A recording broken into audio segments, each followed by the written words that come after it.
You, John Fitzgerald Kennedy, do solemnly swear I, John Fitzgerald Kennedy, do solemnly swear that you will faithfully execute the office of President of the United States that I will faithfully execute the office of President of the United States and will, to the best of your ability, and will, to the best of my ability, preserve, protect, and defend the Constitution of the United States. preserve, protect, and defend the Constitution of the United States. So help you God. So help me God.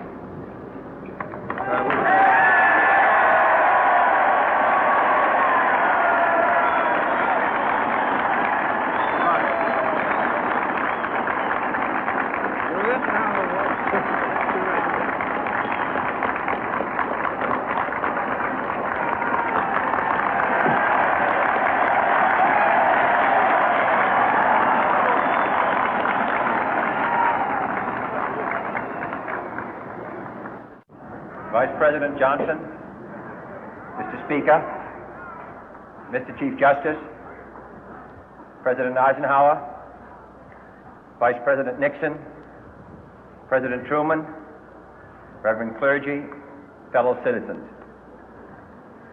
We observe today not a victory of party, but a celebration of freedom, symbolizing an end as well as a beginning, signifying renewal as well as change.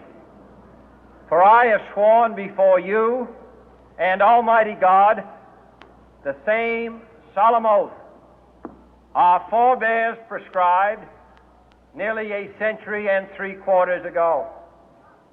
The world is very different now, for man holds in his mortal hands the power to abolish all forms of human poverty and all forms of human life. And yet the same revolutionary beliefs for which our forebears fought are still at issue around the globe. The belief that the rights of man come not from the generosity of the state, but from the hand of God. We dare not forget today that we are the heirs of that first revolution.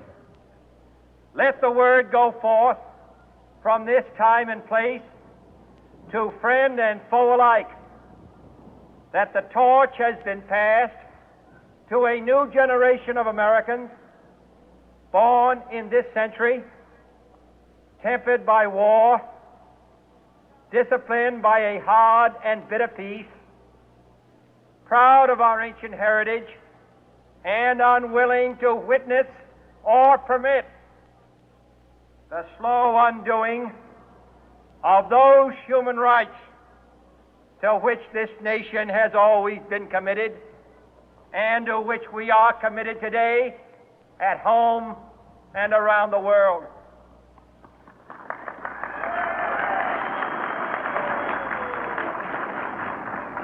Let every nation know, whether it wishes us well or ill, that we shall pay any price, bear any burden, meet any hardship, support any friend, oppose any foe to assure the survival and the success of liberty.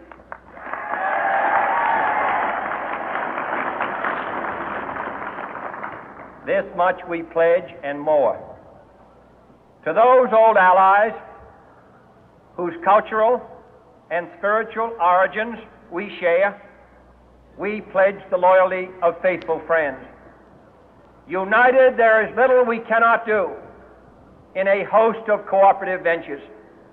Divided, there is little we can do, for we dare not meet a powerful challenge at odds and split asunder.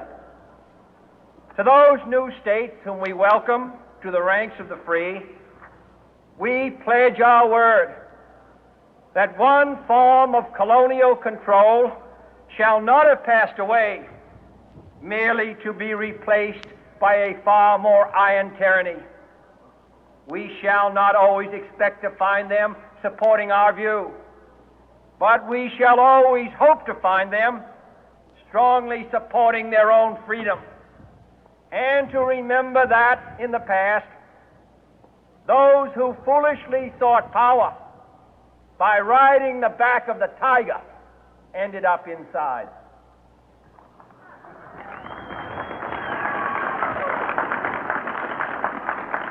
To those people in the huts and villages of half the globe struggling to break the bonds of mass misery, we pledge our best efforts to help them help themselves for whatever period is required, not because the communists may be doing it, not because we seek their votes, but because it is right. If a free society cannot help the many who are poor, it cannot save the few who are rich.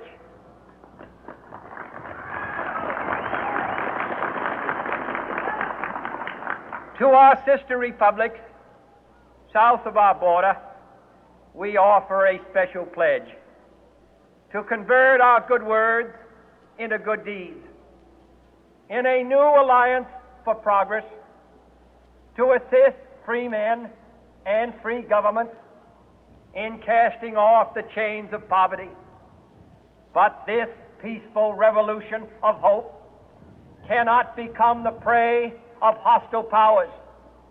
Let all our neighbors know that we shall join with them to oppose aggression or subversion anywhere in the Americas. And let every other power know that this hemisphere intends to remain the master of its own house.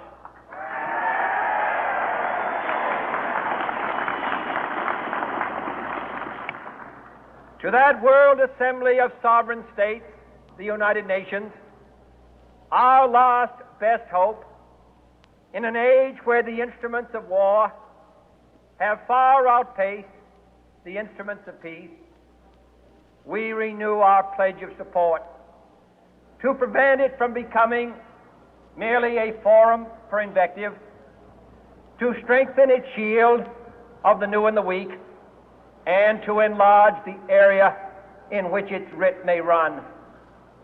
Finally, to those nations who would make themselves our adversary, we offer not a pledge, but a request that both sides begin anew the quest for peace.